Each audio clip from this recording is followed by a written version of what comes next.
day. So our lesson today is the nature and the elements of communication. So what communication is. So let's read. Communication is the process of giving and receiving information between a human source and a human receiver using words, symbols, and or actions. Okay, so whenever you encounter this suffix class, this TION, it simply means process. Process of what? So when you say communication again, giving, not only giving but also receiving. Of what? Information, message, okay? Between or among source and receiver. So it is a process of giving and taking. Just like love, okay? The difference is that it is information in general or message in general that is being processed or being exchanged through, again, words, verbal, okay? Written, symbols. So it includes what I said earlier, written, and actions. So the nonverbal cues or gestures, such as facial expressions, body language, gestures, the intonation of your voice, such as those. Okay? Now let's have elements. When you say elements, components. So what make communication? What is there in a communication? So some of the answers are already mentioned here in the definition. So we will try to enumerate those elements. So first one, we have the speaker or the source, as mentioned earlier. The source of the information. It's written there, or the message. Okay, to which or to where the message is coming from. It may be a human, okay, or a written statement. Of course, written by a human. Okay, as long as the message is made understandable. The speaker is the source of communication.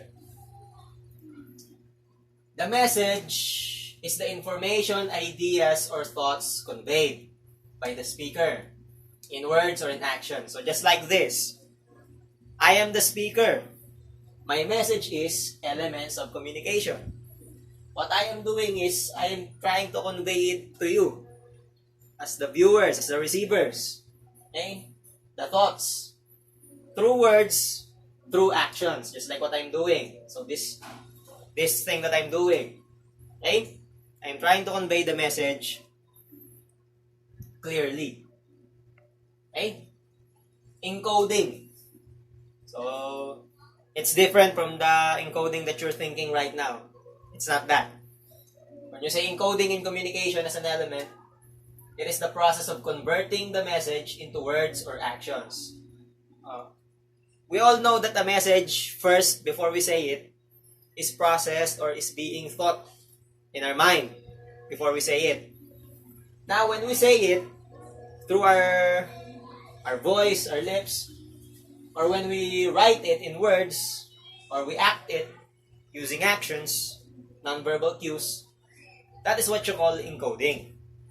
Okay, when you say it, the process of expressing it, writing it, okay, of course it is done by the speaker or the source. Next one, number 4. Channel. The medium or means in which messages are conveyed. Other word for channel is medium. Singular. The plural for medium is media. Okay? There is no such word as mediums. Okay? So channel or medium or channels or media. So this is what we use, okay, to convey our message. Example, this projector. Okay, this slide. This is my media, or rather my medium, in order to convey my message. I am the source. What I'm doing is I'm encoding, and my media or my channel is the laptop and the slide, the PowerPoint presentation I'm using. So that is my channel. Are you there? Okay, other examples are mic, megaphone, okay, anything that aids communication, the encoding process. Okay? Next one. We're almost done. Decoding. The process of interpreting the message. So this is done by the receiver. So after the message has been encoded, or spoken or written by the speaker, it is now the turn of the receiver to decode or interpret. Other term for decoding is interpreting. Okay, so this is when we usually have problems with communication. You say one thing, but the other misinterpret it, or he interprets the other. So that is where the problem comes in. We usually encounter such. Have you ever had an argument with someone because of miscommunication? That is because there probably was a problem with the way you encoded your message, right? The way it was decoded by the receiver. Again, you said one thing, and then he interprets it as the other thing. That's the problem. Later on, we will talk about what causes the problem or those problems. Receiver. So I have been mentioning this frequent times already. The recipient. Okay? Receiver, recipient of the message. Someone who decodes the message. So, if I am the speaker, you are the receiver. You listen there. You're watching. Okay? You're decoding what I am saying. Hopefully, you are decoding it or interpreting it very well. So, whenever you speak to someone, that person is the receiver. Okay? Whenever you write something to someone, he is the receiver. He interprets your message. Okay? It's just easy to understand. Next, feedback. So, communication doesn't end when the receiver decodes or listens to your message. Feedback is the reaction. His reaction or response to the response of the receiver, to the source, the speaker. So it's not enough that the source is done speaking. The receiver must respond. Okay? It may be by speaking as well. So at that time, he becomes the speaker already. Or by listening attentively. Okay? So he must show it that he is listening. He must look at the eyes of the speaker. He must listen. He must show interest. That's what you call feedback. So unless he listens, he gives feedback, he will have problem in our communication. Okay? Context. The environment where communication takes place. So, environment is just easy. Maybe a place. So it may be in a school setting, at your home. So you're together with your family, with your friends, with your peers, with your co-workers. So that may be the context. It may be face-to-face or through social media, okay? Through Facebook, like that, through Zoom meeting, maybe group communication, okay? Context. Lastly is the barrier. Okay? This is what I was saying a while ago. When we have problems in communication. Barriers, the factors that affect the flow of communication. So, what are those barriers? It may be emotional barrier. So, as I was saying earlier, the speaker said one thing. Because you're emotional, you're suffering from another thing, maybe a sickness, a heartbreak, a hurt, jealousy. Because of that emotional barrier, you misinterpret the message said by the speaker. What else?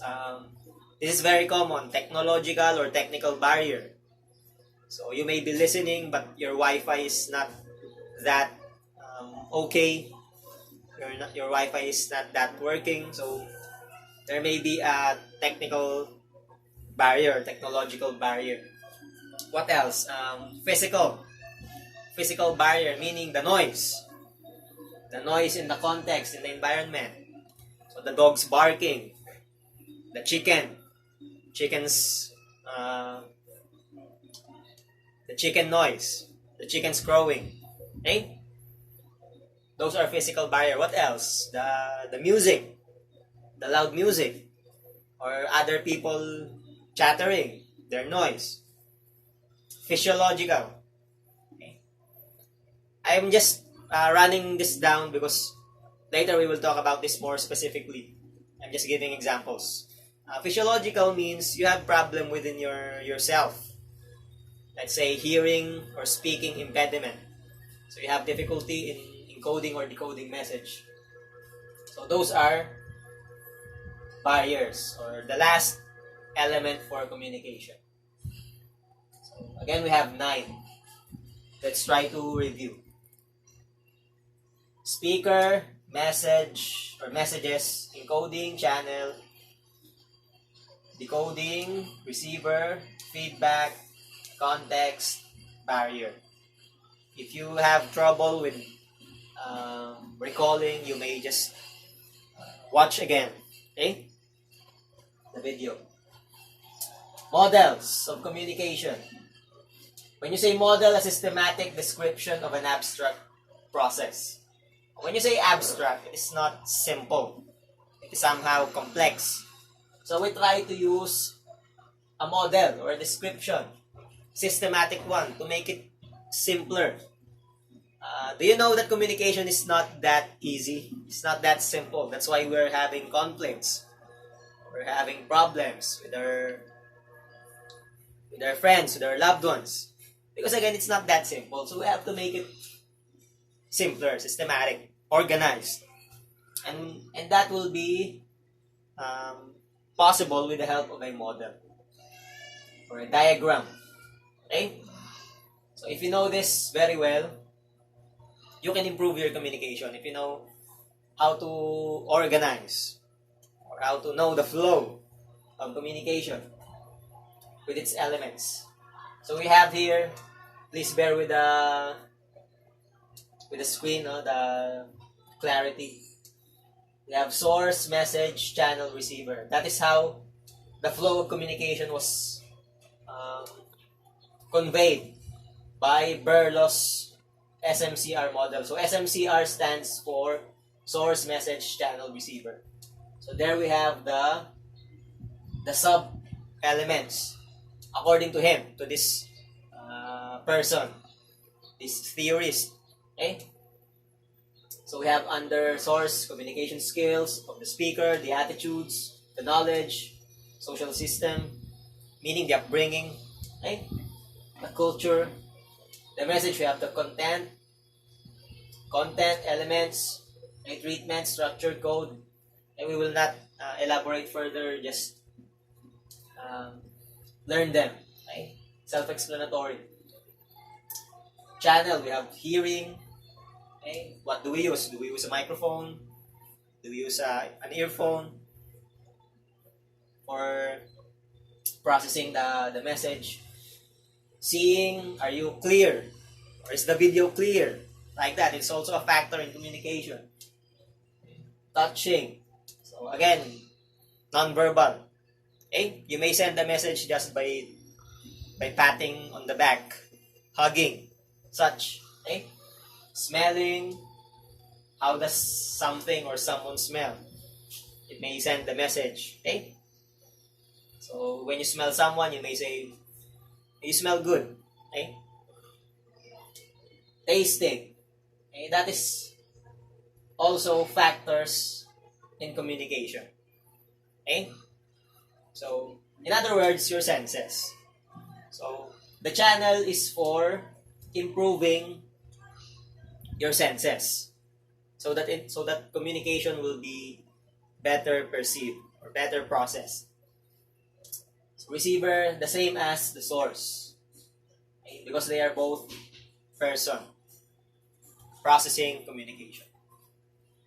Okay, so that is all for today. I think it's enough. So we have talked about nature, the definition, the elements, and the model of communication. Okay? So I will see you again for our next video. Cut.